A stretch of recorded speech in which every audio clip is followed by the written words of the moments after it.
Hi folks, as you're coming in, you're welcome to do an audio check so that you can hear everything and check to see that everything is visible for you. We'll start right away. Thank you.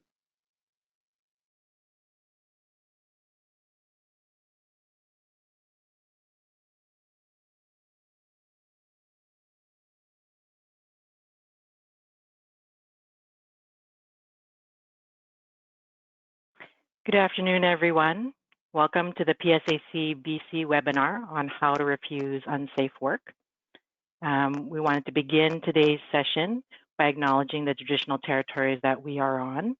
I have colleagues with me who are working this webinar, Sharon and Deanna, and they're in Musqueam territory. Myself, I'm in a number of territories, Musqueam, Squamish, Tsleil-Waututh, Kwantlen, and Quick-Quitlam. It's important for us as people, but also as an organization in the PSAC to do the traditional acknowledgement, but also to think of ways in connecting how we can do that on a daily basis in terms of building our relationship with the original peoples of this land, and how do we reconcile some of the ongoing disadvantages and discrimination that the Indigenous peoples are facing in Canada. We are happy that you have joined us. My name is Monica Urrutia. I'm one of the regional representatives that works out of the Vancouver Regional Office, and I'll be moderating your session today. For folks who have joined via telephone only, just to let you know, you will be in listen mode, and that's going to be throughout the session. But if you do have a question that comes to mind, you can email it to us afterwards at bcwebinar@psac-afpc.com. And we will be responding to those questions after the fact for those other folks on the phone. We also wanted to say it's really great that you have taken this time to learn more about your rights and the rights of your coworkers in terms of how to ensure that you know the steps in terms of refusing unsafe work. Let's start with a little bit of housekeeping items in case you're not that familiar with our webinar platform. So on the screen that you see there, our first thing that I'll mention is this orange arrow. That's your main control for the control panel. This will either make it smaller or expand it in terms of some of the options that I'll be talking about. The first thing you want to do, if you haven't already, is ensure your audio is working. So you can join audio either using the mic and speakers, if you're using the voice over internet protocol, or what we call VoIP, or join by phone. As we've said, there was information that was provided in your email on how you can join by phone and the PIN that you require. What we're going to also ask you to do is that you'll hear the presentation today, and then we're going to be fielding questions at the end. So at any time, please go to the questions tab. You'll see a little arrow. Press the arrow so that your questions tab opens up, and then you can write questions there at any time throughout the session. I'll be moderating it throughout the session. And then if you have interest in the handouts, there's also a handouts tab. So all of the handouts have already been uploaded, so you can download them now or as you go throughout the session. If an issue arises that's not a question, let's say you have a technical issue, etc., please use the hand up icon. You see it's circled in red on the screen. So you can press that or put something into the chat, and our wizard, Deanna, will assist you in that. And then finally, for the questions, any question that doesn't get answered in today's session, we do commit that we will be following up and providing responses to that. So please make sure you put questions into the question box. Even if it doesn't get heard today, you will be receiving some form of answer. Okay, so in terms of that, then what I'd like to do next is welcome our Regional Executive Vice President, Jamie Mills, who has a few words for us before we start.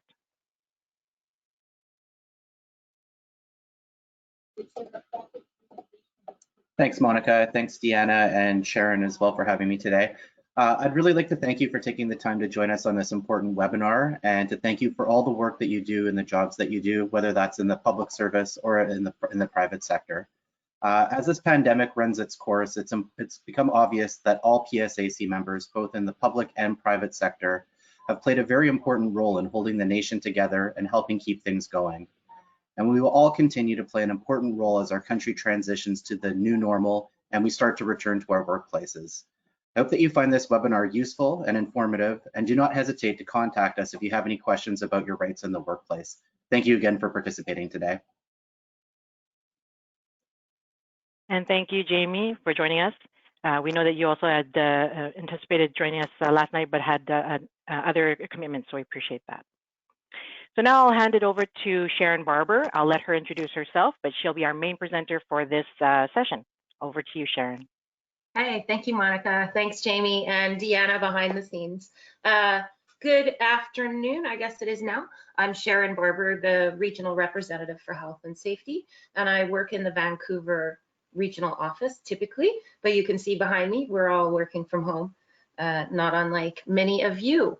So I will turn my camera off and share with you our objectives for today's presentation. It's not very long, we only have an hour. The first piece is we're going to look at the basic definition of your right to refuse, so you sort of understand what it is. We're going to look at the basic steps in the work refusal process. We're going to talk about work refusals in the context of COVID-19 and what that might look like now and in the future. And we're going to answer your questions about work refusals. There are a couple of things I can tell you we're not doing today. One of them is I really can't tell you if hypothetical work refusal scenarios are reasonable. I often get questions about, specific situations, and it can be really hard because there's so many variables involved as far as what the workplace looks like, what the Health and Safety Committee has done, the qualities of the worker themselves, and of course the actual hazard. So that's something we're not going to talk about. When it comes to a work refusal, only you, the individual employee, can decide in the moment if it's the right thing to do. So I've always felt that talking about hypothetical situations is not overly helpful. What I can say is that in my career in health and safety, I've heard many more occasions where someone did not refuse work when I felt they should have, than people who chose to refuse work when it wasn't warranted. So honestly, when you think you might be refusing unsafe work or it crosses your mind to do it, chances are it's a good idea. Just one example, I heard of a workplace that was really busy at the Christmas season, and there were packages and shipping containers in front of the emergency exit.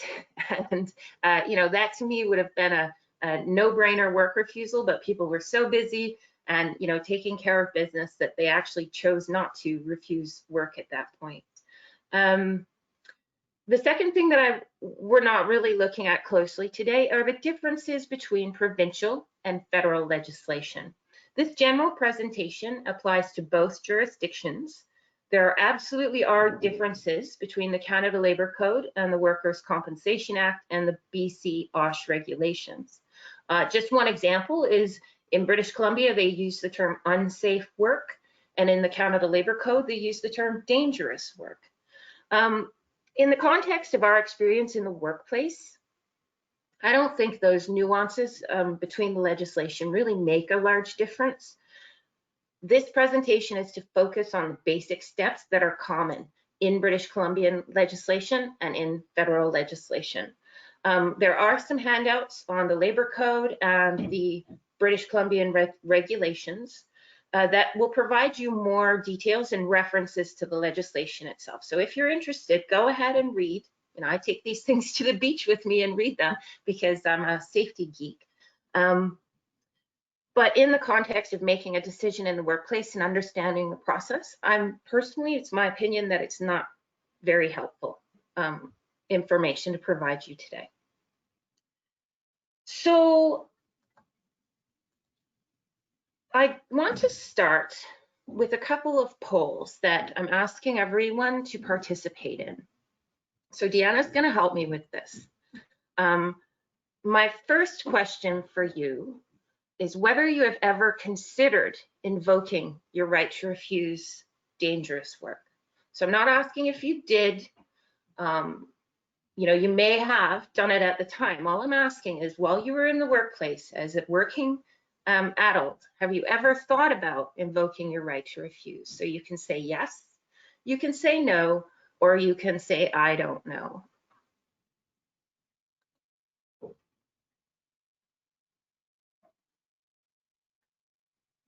So we're collecting some responses. About half of you have entered your response. And it's looking similar to the results that we had yesterday. A large majority of the participants here have thought about refusing work. And a large majority of the participants here, yeah, it crossed their mind. So let's move on to our next poll in this case. So we know that the majority of you thought about refusing unsafe work at some point in your career. My next question for you is whether you actually have ever invoked your right to refuse work.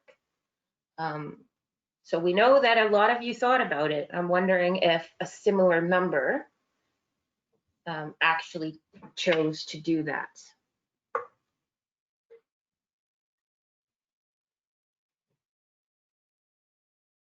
So I'm watching the numbers come in. It's like election night. And again, it's looking very similar to yesterday. Although many of you have considered refusing work, right now, the majority of you, 84%, have actually never done it, even though over 60% of you thought about it. So my next question for you, and what I want you to do is take a minute to think about this. And you'll notice the questions box. This will give you practice for asking your questions throughout the presentation. I want you to think of a word or a short phrase as to what might prevent you or has prevented you from refusing unsafe work. What are the barriers? Because a lot of you thought about it and most of you never did it. So think of a word or a phrase and enter it into the questions box. I'll give you, about 30 seconds to consider that and enter your thoughts.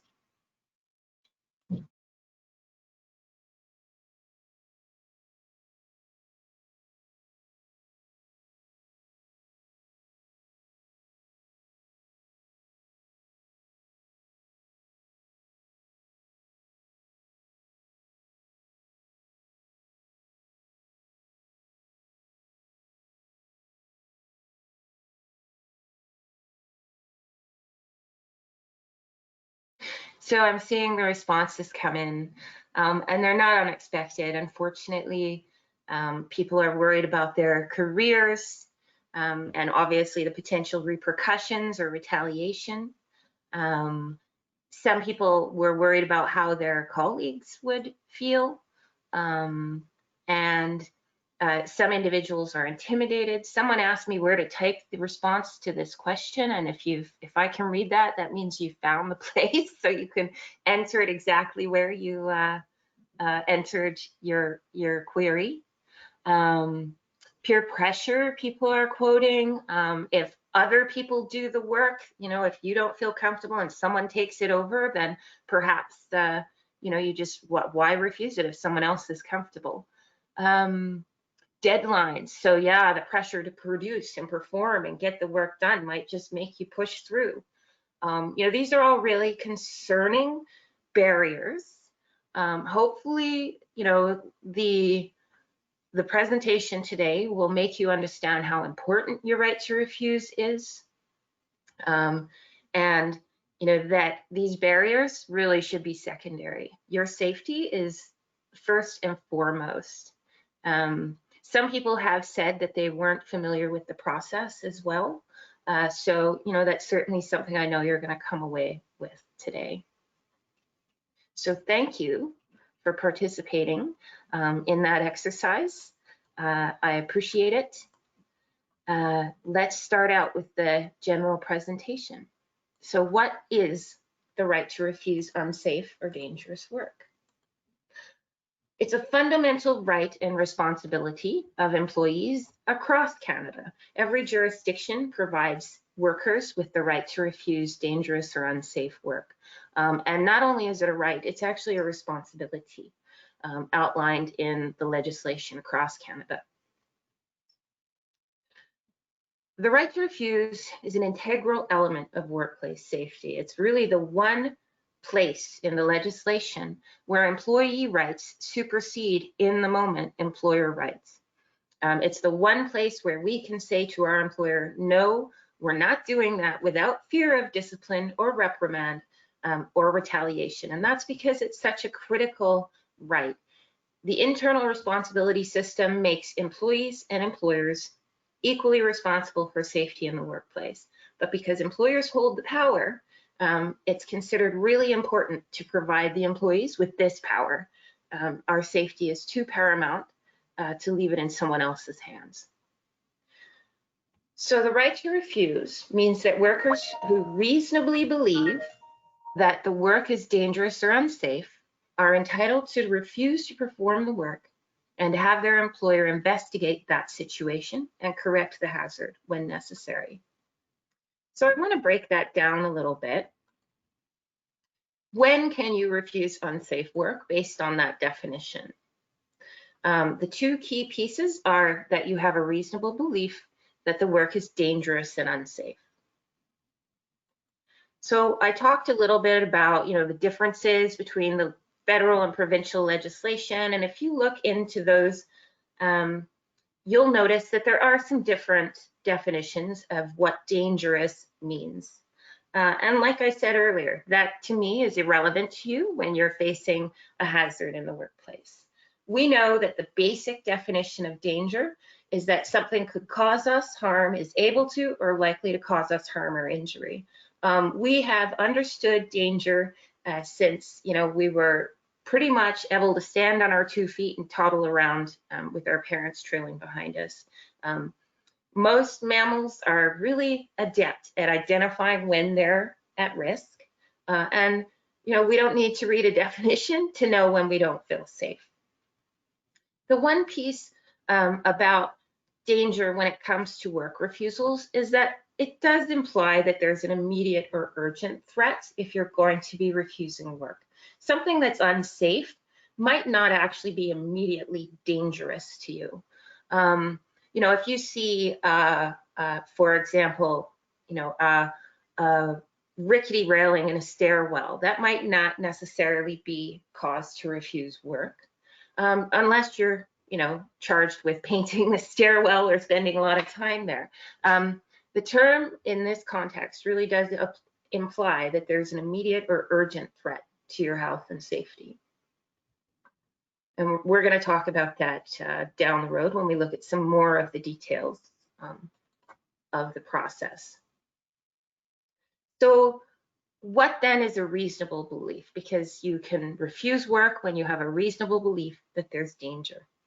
So that means that you've assessed the situation as a reasonable person, which means that you've looked at all of the relevant and available information that you have on hand. You've exercised good faith judgment. And, there's this myth that employees refuse work to cause trouble or make a political statement. That is not something I've personally have seen, and I've been doing this kind of work for 20 years. Like I said, I have much more often seen employees who should have refused a job and did not, or made the choice not to, because of all the reasons you shared earlier, with respect to the fear of retaliation, with respect to needing to get the work done. So, as long as you make this determination in good faith, then you're still acting reasonably. You're going to take into consideration as well your training and experience with respect to the hazard that you're facing. You ask yourself if you're properly trained or equipped or experienced to do the task. And again, we'll talk about that down the road. What I do want you to know is you don't need to know that the work is unsafe. You need to have an honest, good faith belief that it is. A colleague of mine once added a right to the 3 fundamental health and safety rights. And they said, you also have the right to be wrong. If you refuse work and you go through the steps that we're about to outline, and a representative of Labour Canada comes to your workplace and looks at the situation and says, you know what, actually, I don't think that broken handrail is a valid work refusal, and oh, by the way, I really hope that it's fixed before a regulator comes, but they actually may make a determination not to uphold your work refusal. That doesn't mean you did the wrong thing. It doesn't mean that you could be disciplined or retaliated against for it. If you had an honest, good faith belief that you were in danger, then what you have to do is refuse the work. So you do have the right to be wrong. And there's never, there's rarely a situation where it's clear cut. You have a sense, your spidey sense is tingling, you think it's unsafe, so you refuse. So when can you not refuse unsafe or dangerous work? And there's a couple situations there. When a work refusal puts someone else directly in danger. So, there would be a number of examples that I could share. One that I often share is if you were driving a passenger vehicle and you had some passengers in the car and the engine light came on and the engine light is blinking red and there's an alarm blaring at you and clearly you need to pull over. Well, you're not going to pull over on a railway crossing and stop the car there and say, I refuse to drive this vehicle. You're going to take that vehicle to a safe place and get the passengers into a safe position so that now you can say, okay, my job here is done. Someone needs to have a look at this vehicle because it's clearly not safe to drive. That's one example where you cannot refuse unsafe work. A second example is when the danger would be seen as a normal condition of employment and has been controlled to the greatest extent possible. So one example of this would be many PSAC members carry firearms. That would be inherently unsafe to hand me a firearm and say, hey, Sharon, why don't you go patrol the PSAC office with this rifle? Obviously, I'm not trained to operate that kind of equipment. There clearly is a hazard involved in carrying a firearm. Workers who carry the firearms need to be properly trained. The organization has to have procedures. And a work refusal simply because someone handed a police officer a firearm wouldn't be appropriate. If there was a problem, a defect in the firearm, or their firearm training had expired, then absolutely a work refusal would be appropriate. But in most contexts, for a worker like that, the firearm itself would be seen as a normal condition of employment, and the controls would have been addressed and readdressed to make sure that any accidents with respect to that hazard would be minimized and prevented to the greatest extent possible. Those are the 2 points where you cannot refuse unsafe work. So let's have a look at the steps in the work refusal. I'm going to look at these more closely. But step 1 is obviously reporting your work refusal. We go on after that step to the supervisor looking into your concern and trying to resolve it. If you're not satisfied with the supervisor's intervention, they're going to have a joint investigation with an employee and employer representative. If you're not satisfied with the results of the joint investigation, then the final step is to get the regulator involved, and that's either the Labour Canada or the prevention group at Workers' Compensation, depending on whether you're federally or provincially regulated. So let's look at those more closely. Step 1 is to report your refusal of work because it's unsafe. So it's important that you're clear that you're refusing your work for a safety reason. If you just cross your arms and shake your head and say, I'm not going down that stairwell, even though your duties require you to go down that stairwell, unless you make it clear that you're refusing that work for a safety reason, you could be subject to some discipline from your employer for insubordination or for not carrying out your duties. So what you would say is, I'm not going down that stairwell because it's unsafe, and I'm refusing this work because it's unsafe. It's important to note that you're refusing for a safety reason, because that triggers all of the next steps. You need to be at work to refuse work. You cannot refuse work from your sofa with your feet up, catching up on, your favorite soap opera or Netflix show, I guess would be the more timely reference. This goes back to the requirement that the danger you're facing is immediate. Clearly, if there's a danger in your workplace, you're not facing it when you're sitting on your sofa at home, phoning your employer saying, I refuse unsafe work. It's important that you go to work. You obviously stay in a safe location at the workplace. If there's an anvil hanging over your chair, I'm not asking you to go and sit in your chair at work. You're going to stay in a safe location, but you do need to be at the workplace or near the hazard to refuse work. And you have to be willing to resolve the issue. Many work refusals, as a matter of fact, I would say the majority of work refusals are resolved well before we get to step 4, calling the regulator in. The process is intended to allow people in the workplace to solve their own problems. You as employees know your workplace. You as an employee know what needs to be done. And it's a really successful process as long as everyone's willing to address the concerns. I would recommend that if you're refusing unsafe work, you get your local union representative involved as soon as possible. If you're on a night shift and they're not available until the day shift, then at least now you know the process and you can work through the steps until you can get in touch with your local union rep and let them know what's happening. But do let them know and get them involved as soon as they can. We want to hear about these concerns and make sure that they're fixed.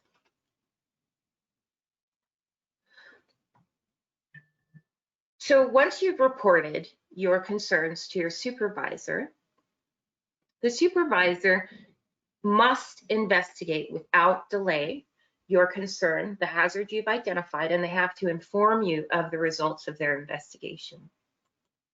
They may agree with you that the anvil hanging over your chair is a hazard, and if they agree, it has to be fixed immediately. They may disagree with you. And if they say, look, that anvil's been there for 20 years, it's no problem, you go ahead and sit in that chair. I don't agree that this is a hazard. They have to tell you that as a part of their investigation. No matter what the case, if they agree with you and say that anvil is a very big hazard, so I'm going to attach a piece of yarn to it, and we're going to tie it to a roof, a rickety roof tile. So, they agree it's dangerous and they fixed it, but you're not very happy with the fix. So they might have agreed and fixed it, but you're not satisfied. If they disagree with you and they tell you that, you're not satisfied. So at this point, you have the right to continue the work refusal. You need to tell them that you want to move forward with the process. So once you advise that you're continuing with the work refusal and you're not satisfied with your supervisor's intervention, the next step required by legislation is a joint investigation. That's going to happen in your presence with an employer and an employee representative from the Workplace Health and Safety Committee. Those investigators are going to look at the situation and they're going to provide written results and recommendations if they have recommendations. The employer is going to respond to that investigation in writing, and they're going to say, okay, investigators, you think that that anvil is a hazard. We agree or we disagree. You think the piece of yarn we put on it isn't strong enough, so we're going to put a piece of kitchen string instead of the yarn. We agree, the yarn wasn't a great idea. We'll use kitchen string instead. So the employer is going to respond to the investigators' recommendations if they made them. The investigators may also decide that, that anvil isn't a hazard. Whatever the case, if you're not satisfied with the result of the joint investigation, you advise your employer that you're going to continue to refuse the work. At this point, the reported continued refusal has to go to the regulator. For federal workplaces, that is Labor Canada, and that's their phone number, 24/7, their prevention line. You pick up the phone and you say, I've refused work, this process hasn't satisfied me, and I need your assistance. For provincials, regulated employees, there's the WCB BC prevention line that you would call. I can tell you that if you're not sure who to call, they're going to sort you out. If you dial the wrong person, they're going to figure it out very quickly, and they're going to direct you to the right place. So don't worry and spend too much time deciding, do I call Labor Canada or WCB? Pick up the phone. If you know who to call, go ahead and call the right person. If you don't know who, don't worry, call one of them, and they'll sort it out for you. In this situation, once they're notified, the regulator has to conduct an investigation and provide their decision whether they uphold the work refusal or not, along with any recommendations that they have to help resolve the situation. Currently, some regulators are doing their investigations remotely, so they're talking to people on the phone. I have had really great experiences with the prevention officers at WCB and the health and safety officers at Labor Canada. I have a lot of respect for the work they do, and put a lot of faith in their decisions. But if we disagree with their decisions, and it happens, we can absolutely appeal them. So if the regulator determines the work is not safe, then it has to be corrected, and they're going to work with the parties, the employer and the employee representatives, to determine how they're going to correct that situation.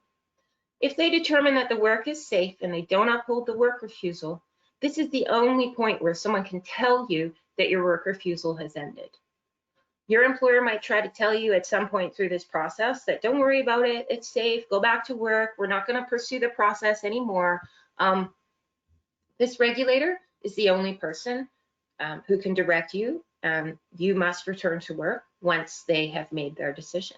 Like I say, if we don't agree with their decision, it can absolutely be appealed.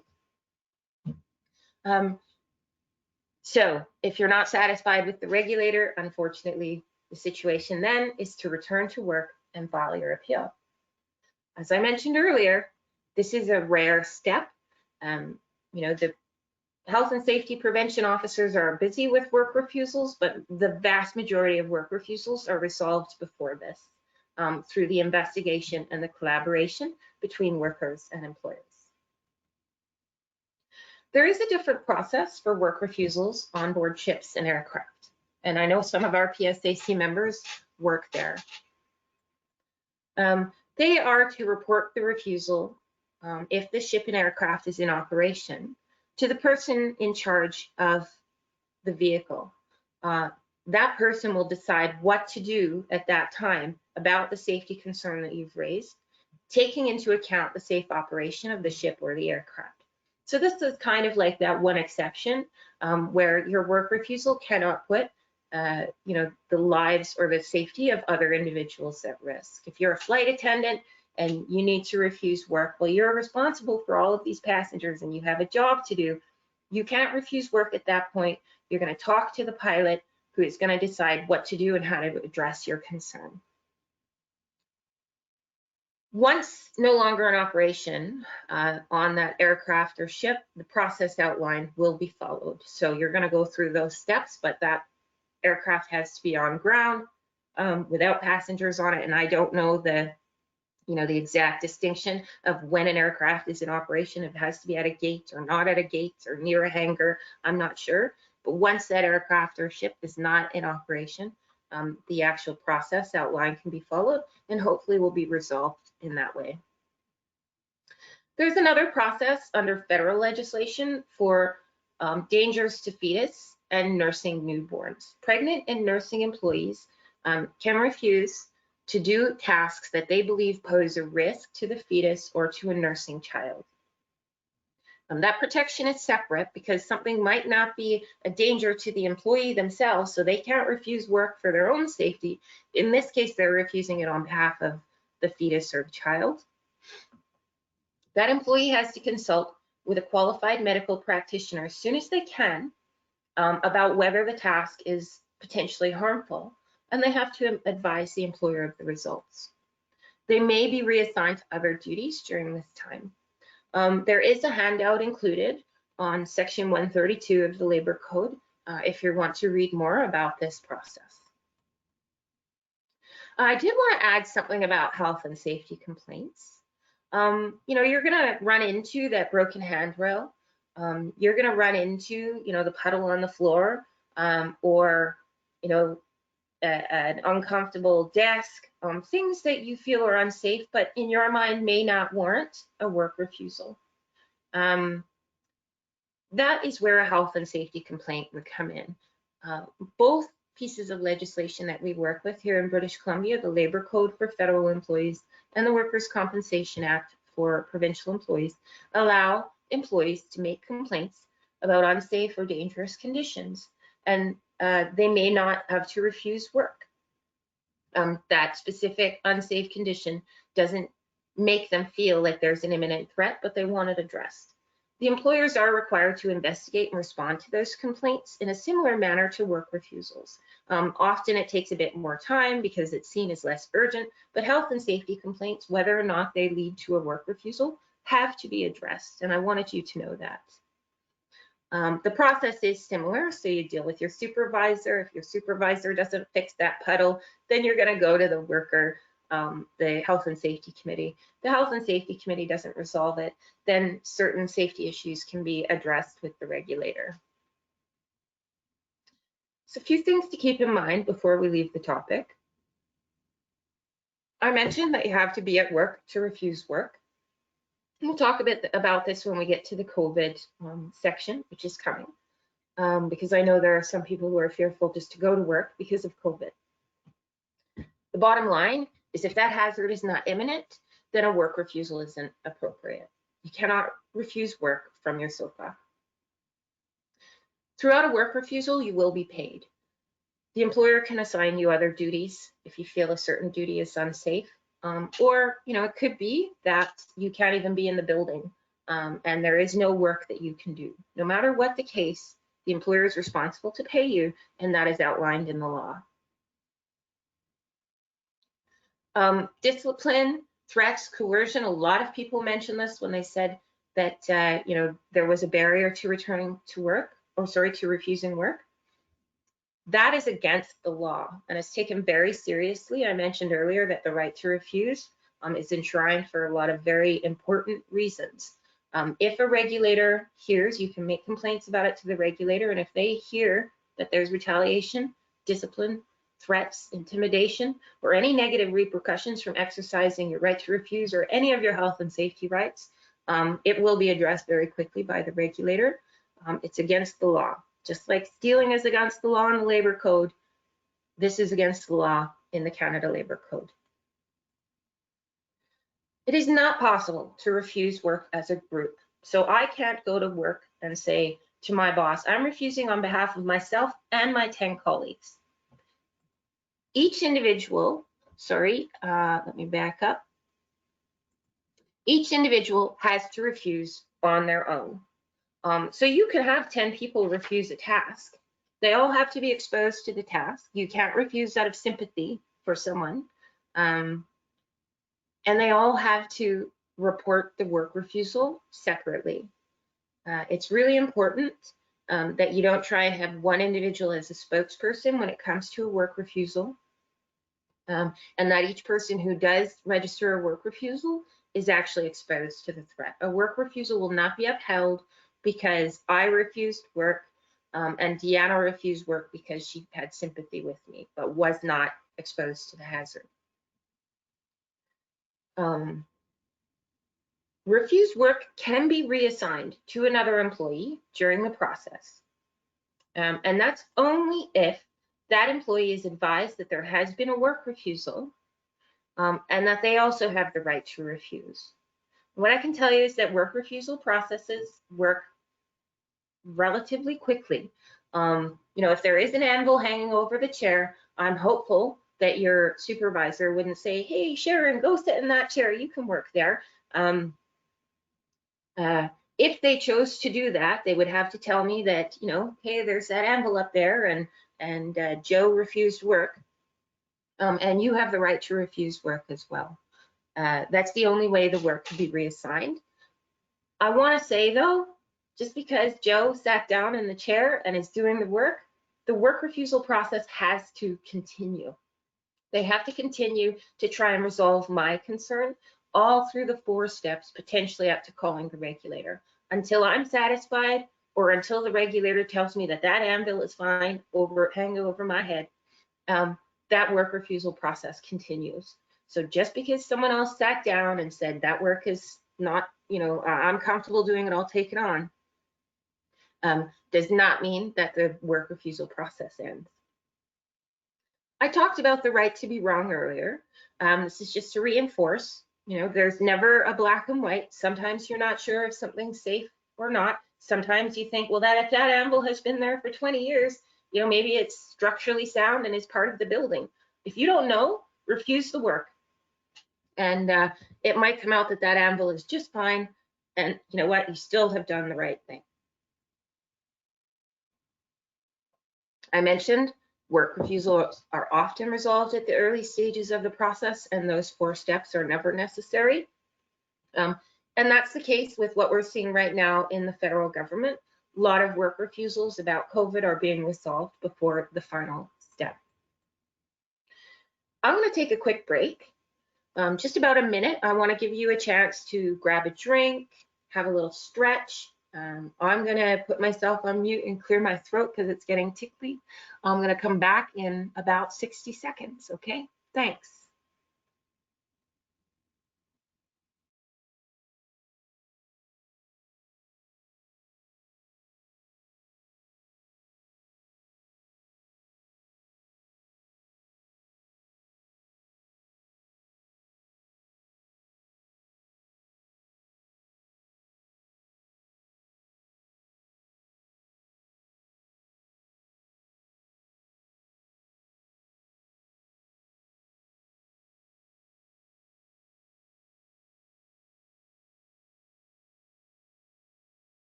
Okay, come on back, everyone. Thanks for that brief moment.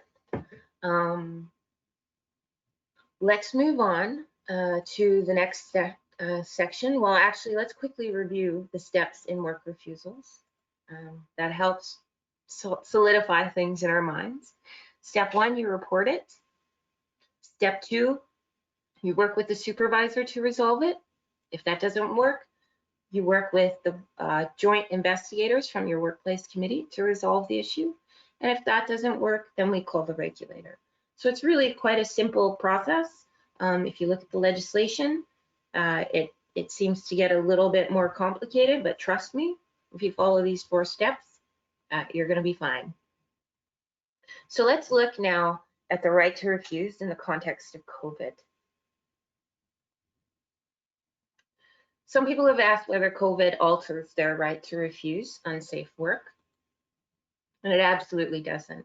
Every worker across Canada has the right to expect safe and healthy workplaces, and you have the right to refuse. Doesn't matter if you're designated critical or essential. That does not mean that you're expected to work in unsafe conditions, and your right to refuse is not changed by that kind of designation. You cannot, however, refuse work based on general fears of a pandemic or COVID. There has to be, like we said earlier, a reasonable belief that a work task exposes you to danger. So that could mean that there's a risk of exposure in your workplace that hasn't been properly managed, that there's an identified need for certain personal protective equipment like soap and water or hand sanitizers that you don't have. that there's a lack of training and a lack of procedures that the employer has developed to tell you how to avoid being exposed. Or there could be a specific risk, for example, the client exhibiting symptoms. You know, someone's coughing in the elevator and you're expected to meet with them. You know, you have to sit at a workstation that is clearly not sanitized, that someone else was sitting at earlier than you. Absolutely, you can refuse work based on specific hazards, but not just on the fear that, you know what, I can't leave the house. There is a pandemic going on and I'm not safe at work. You find something specific that's a concern and you can refuse based on that. Some people ask whether they can refuse based on their commute. If you're taking public transit, it's, you know, social distancing is very hard to address. In Canadian jurisdictions, the employer is not responsible for employee safety during their commute in most cases. So a work refusal would not be upheld if you're refusing work because you take the bus to work. There are a few exceptions to that, primarily where you would be performing work-related tasks on your commute or driving a work vehicle during your commute. But in most cases, the commute would not be considered a work task that the employer is responsible for. I will tell you, the PSAC is asking that the employers consider this when they look at the return to work. It's clearly an important piece of safety and wellness for employees. And we do want your employer to take this into account, how people are getting to work when they look at when they'll be doing their return and as they make plans to have employees come back. It's clearly going to be important to address the hazards to them outside of the workplace as well. So if someone contracts COVID on the SkyTrain, you know, they're bringing it to work. So it certainly is something that PSAC is working on to make sure that you're protected to the greatest extent possible. So work refusals in a susceptible worker. Some workers have underlying conditions that make them more susceptible to injury than other workers. It could be a bad back, you know, and you might not be able to lift as much as your colleagues. Your employer says, hey, go and lift that anvil. Sharon needs that anvil moved. Can you please pick it up? You say, you know what, actually, I have a back issue. I can't do that work. I have to refuse it. Hopefully, there would be an accommodation in place already for someone who has a bad back. But, you know, what is a danger to that individual might be different, you know, than a danger to someone who doesn't have any back problems at all. In the case of COVID, we know that there are some people with underlying conditions who will have a greater risk of contracting it and a greater risk if they do contract it. In this case, the reasonable belief test that we talked about earlier has to be applied in the context of their health condition. There has to be a clear connection between the identified danger and that health condition. You may be required to provide evidence of the health condition through a work refusal. And while that evidence is being obtained, the worker should be reassigned. We do have a webinar planned for not next week, the following week. I think it's the June 10th and 11th. I have the dates on a slide coming up. So, you know, if you're concerned about this, it's a crossover between health and safety and the duty to accommodate. And we're going to do a specific webinar on that in early June. So we hope you can make it. The one thing I would say is if you do have underlying conditions, advise your employer now and start planning for appropriate accommodation when the return to work comes. So just a few final thoughts before we move on to some questions and answers. Every workplace is different. What is safe in one workplace may not be safe in another. You know, if you work in a small office with 10 people versus a prison where an active outbreak is happening, you know, the provisions provided, the things that need to be put in place to keep people safe are going to look different. If you're someone who works with the public versus, you know, someone that has their own office that only they work at, it's going to look different. There is going to be confusion and uncertainty in the coming months, Work refusals have been rare in most workplaces, but we've already seen a large increase among our members. Work with your manager. They're also just learning these processes. You might actually have to coach them in what they need to do in a work refusal. We're also facing a lot of changing knowledge about the virus.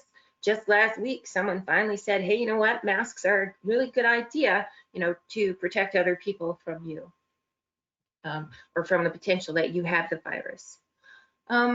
Really, these aspects make your understanding of this process even more important. If you have a good handle on the process and you know what you need to do, the situation is going to be much easier for everybody. I mentioned the 2 webinars coming up. Oh, sorry, it's the 9th and 10th, the 9th at 6 and the 10th at noon. We're doing them at 2 times to maximize your availabilities. You can go to the PSAC BC website and find the information there. And if you have any problems finding the information, just email bcwebinar@psac-afpc.com. I do want to make a quick comment before we get on to our questions. PSAC British Columbia is aware and very deeply concerned about the racism and discrimination that members of Asian communities in Canada are facing as a result of COVID-19. Fear and confusion should not be leading to stereotyping or negative comments or actions towards people because of their race, ethnicity, or place of origin. Racism has no place in our workplaces. It's been shown to slow down the response to outbreaks and pandemics, and it undermines the principles of union solidarity. It's important that we all lend our voices to condemn racism in all forms and combat it at every opportunity. Thank you so much. Monica, you have pulled out a couple questions for me, and like you said, if we don't get to all your questions, we'll be getting back to you. Yes, absolutely. And thanks for that, Sharon. I think we do have time for a couple of questions, and we appreciate those who've sent in questions into the question box. One of the things that they talked about, or questions came up, was during the process, when you were talking about a bit about the process, and something very related to the COVID-19 is a question on, would being expected to work on the front line when there's a contagion with no effective treatment or vaccine not be seen as a hazard? Maybe you can talk a little bit about hazards and then how that's part of that process of then moving forward to a refusal. It's absolutely a hazard. We know that. The question is, how can that hazard be controlled? So your employer and your workplace committees are working together now to look at the hazard and figure out how we can get the work done in that context. Depending on the community that you're in, depending on the service you're providing, depending on the structure of the actual workplace, the layout itself, there's a number of preventative measures that could be put in place. So, we see at the grocery store now plexiglass barriers, some people are wearing face shields, absolutely social distancing. So is it a hazard? Yes. Can it be controlled? Yes. And that's what we're looking for. If the hazard is not controlled and you're told to go serve your clients, without feeling that you have a satisfactory plan or satisfactory training to do that and prevent the hazard from turning into an illness, then you would be wanting to refuse at that point.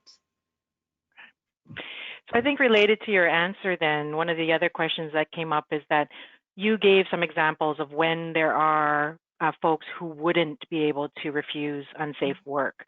I think that what you'd said exactly was, they would try to control in terms of the danger, if it's a normal condition of your employment, but it's been controlled to the greatest extent possible. Can you explain a little bit about what that means then in terms of greatest extent possible? Yeah, ultimately, there's never an end to prevention. It's a cycle. So if you identify, COVID-19 as a hazard and working with the public as a hazard, or even working with your colleagues, there's a process that needs to be used, and like I say, your workplace committee with employer and employee representatives are working on that process now, and your policy committees at the national level of your organization. are working on that process. It's an evergreen process, so they're going to implement some preventative measures. There are going to be best practices identified by public health agencies, and they're going to absolutely have to use those. Once they have that determined, then and look at what they've created, they have to go through it all again. So there's never an end. There's never a final kind of, unless you can eliminate the hazard, which they're doing with teleworking to some extent. There's never an end or a final destination for the greatest extent possible. It's an ongoing, constant process. What preventing COVID looks like in your workplace, I don't know what your workplace is, but like I said earlier, everyone's different. Some people are working with 10 individuals in an office, some have 500 in an office, and the prevention is going to look different in each one of those places. Although we're very familiar now with the foundation of prevention, which is wash your hands, social distancing, and things like that. Okay. I think that the next one is kind of a two-part question, because you did make a distinction about refusals to work when you're on a ship or aircraft. But the first part of the question can be more broadly for any of those who are taking part in the webinar. What about when your work is shorthanded? Let's say you're going on to a shift, basically last-minute changes, people are calling in sick or whatever, and it can create a situation where there's too much work or responsibility falling to the fewer people to do the same amount of work. So that's that first question. And then they wanted to also field it more specifically on, but in general still, in terms of when you're on a ship or when on a boat on the water. Yeah, I mean, ultimately, in these situations, when it comes to aircraft and ships, you're going to have Transport Canada guidelines that say how many people you need to operate this machinery safely, depending on what task you're performing. At least that's my assumption. I used to be in a railway, and we had to have a certain number of people on the crew to operate it safely. So whether or not you're shorthanded, I can absolutely see that being a valid work refusal. It would depend on exactly what's required to operate that piece of equipment, and I would welcome a phone call from this person to talk more about what the actual requirements are, and at what point would it potentially look like an immediate hazard. I mean, it sounds to me like if you're operating a plane or a ship without the appropriate number of individuals, it's not only a hazard to everyone on board, but it could be a hazard to the public as well. So okay. Well, I appreciate those answers, Sharon, and we appreciate the folks who put them into the question box. We had a very active question box, and that always helps to enrich our webinars. But mindful of the time, we are going to start moving to our closing. For folks who didn't get their questions answered, don't forget we will be responding to questions. And for folks who only joined us on the phone, again, you can email us at bcwebinar@psac-afpc.com with those questions, and we have committed in the region to be getting back to you about those questions. So I do want to thank Deanna, our wizard behind the scenes, Sharon, of course, for our content, from all the comments that I see in the chat box and the question box. Very appreciative of already, again, of the comments and of the presentation, and for Jamie for joining us as well to ensure that he hears also some of these questions and some of the concerns of the members. As you heard from Sharon, there are upcoming webinars in 2 weeks' time, so please ensure that you're registering for those. We are still continuing the evening and lunchtime format to be as accessible as possible for our folks. And don't forget to share this information that you have now learned with your coworkers, right? As we heard from Sharon, this is real power that you have in the workplace. This is your fundamental right and a responsibility. And as folks who are not yet back in physical workplaces are starting to return to work, I think you will find it's really important that you've reviewed this information, but most importantly, that you'll share this information with others. So other than that, we look forward to seeing you at the next webinar. Thanks, everyone. thank you. Thanks, Monica. Bye.